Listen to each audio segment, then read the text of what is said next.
This is the Cooler Master Nepton 120XL, and this video is why I think you should get one. Stick around to find out more.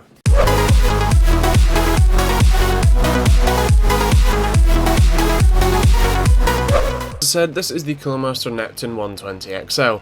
It's a 120mm all-in-one liquid cooling unit that you can buy from Cooler Master. On the back it has plenty of stuff about temperatures and whatnot, and what comes in the box is 2 fans, a hell of a lot of screws and stuff, and the cooler itself, as well as a information guide and a like how to install guide, which is actually pretty cool, and we'll be showing that in just a second. Now the fans themselves are 120mm and they come with 4-pin PWM fan headers. This means that it can automatically change the speed of the fan depending on the temperature and ramp the speed and also noise up and down. This is really cool and it's very nice to see. Now the radiator is actually a 35mm radiator. It's one of a thicker variants and it does have a fill port, but you will void the warranty if you do need to fill it up. The tubing that's included is supposedly more evaporation friendly, and I do actually quite like the pump design, even though it is fairly large, but the sort of largeness means that it's easy to put in, and just looks quite cool. Also you've got the direct copper base, which supposedly has some different cooling technologies, which mean the water goes into the middle and pushes it out one way as opposed to across, but I'm not too sure about that. So anyway, yeah, this is the Nepton 120XL, and I really do like both the styling of this, even with the sort of rubberized tubing, and also just the things that it comes with, such as the 2 4-pin PWM fan headers to 1.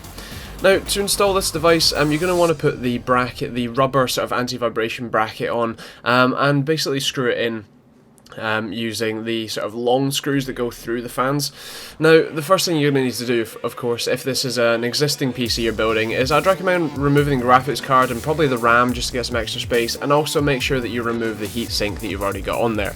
Make sure you remove all the mounting brackets that you have on that heatsink, because this one uses completely different ones, unless you're using Intel's 2011 socket, in which case then you'll be using the backplate that's built into the board. I wanted to show you this because I wanted to make a clear point that if you are installing a heatsink, this heatsink on top of another one, please do clean out the thermal paste and put the stuff that's provided with this one on.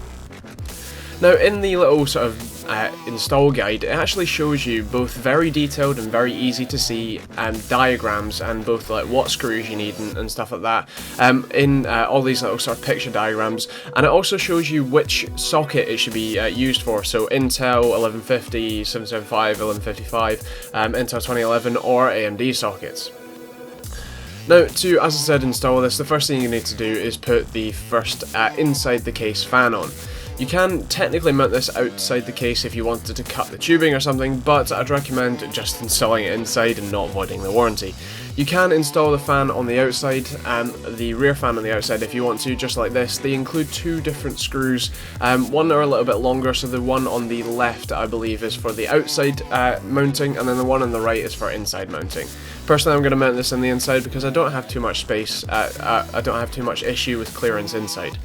Now, the easiest thing to do is literally just do a cross pattern, so do maybe one on the top corner and then one on the bottom corner as well, and then you can screw in the rest of them. I'd recommend definitely screwing in all of these there to avoid wear and tear on each of the screws, and then once it's installed, as you can see, it fits nicely. The only thing I did have an issue with is the fan that's in the top of the case actually was a little bit difficult to fit past, and I had to do a bit of finagling, but once I did, it fits well, and I'm very happy with it. Now, to install the actual heatsink, or the pump and combo unit effectively onto the CPU, you're going to need to screw in these 2 plates on the side, or these 2 sort of arms. The arms with the screws in them can be moved around. For 1150 and 1155 you put the screws in the middle. I think for 775 it's on the outside, and then for something else, probably AMD or maybe even 1150, you put it on the outside as well. So, once you've installed the 2 screws, you're going to need to set up the backplate. The backplate actually needs you to put these little sort of notches into the back of it, and then put this plastic clip over. Again, the plastic clip makes it able to sit at both a top, middle and bottom. Again, for 1150, which is what we're installing on, you're going to need it to sit in the middle. So to install it, you put the little sort of screw through and then cover the plastic clip over it and push it down. It's quite difficult to do and will take you a little bit of time, but make sure you do all 4 in the right holes as per the manual's instruction. Once you've done that, all you have to do is literally put it on the back. I'd recommend using one hand to basically keep the back plate still, and then put the big sort of black nuts that go on top of it and just sort of screw them in. I'd recommend again as a diagonal pattern just to keep it in steady, and then you can do the other ones. Make sure that each of these are very tightly screwed in as hard as you can with your hand, and possibly even, you know, a little bit tighter. And you know, once you've done that, then it's on to thermal paste. Now, for the thermal paste, you're only going to need a small grain of rice on the CPU, especially if it's an Intel 1150 chip. So as you can see, there is a very little amount on there. That's all you need, and then all you have to do is take the protective cover off of the copper base plate, make sure that the fan, or the pump wire, sorry, is out of the way, and then literally just push it on. Once you do that, you're going to then want to screw in each screw, as I said, in a cross pattern so that you get even pressure on the CPU and it doesn't, you know, break off or anything. I'd recommend screwing it in by hand first and making sure that they're all sort of at least slightly threaded, and then use a screwdriver to tighten it as much as it will go. I tended to find that when I screwed it in tight enough, the actual nuts in the back between the heatsink and the board would sort of roll around. Once you have it installed, make sure to plug in the pump and the fans before you know, accidentally turn the PC on and break it. Once it is installed though, I personally really like the look of this. The Cooler Master logo lights up white and it just looks really awesome. As for some testing, I did basically with the 1150 socket, and what I found was that even running Prime 95, so I left it running for half an hour, and it didn't really reach more than about 50 degrees as sort of standard.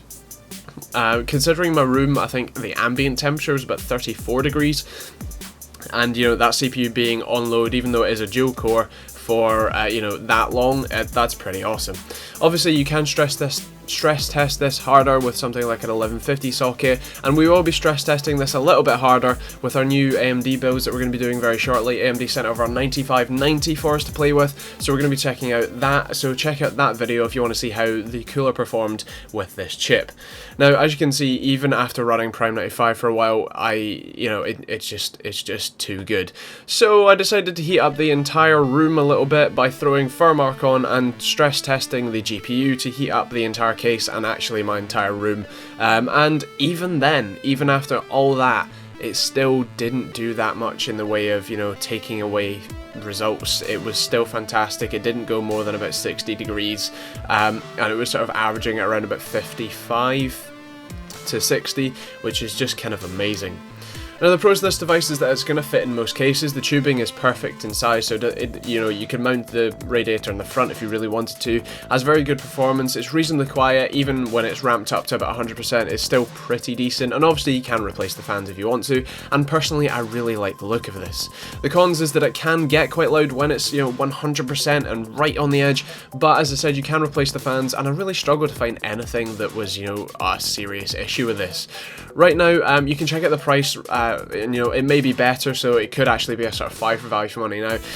For performance, it's going to be a 5, sorry. It's just fantastic. Functionality, I would have maybe liked to seen a software suite where you could change or manually change the fans. I may have missed this, but as far as I can see, I couldn't find anything. It's going to get a 5 still because I just love it, and it's going to get a 5 TechteamGB score. It's definitely a TechteamGB approved award product, and I really do like it.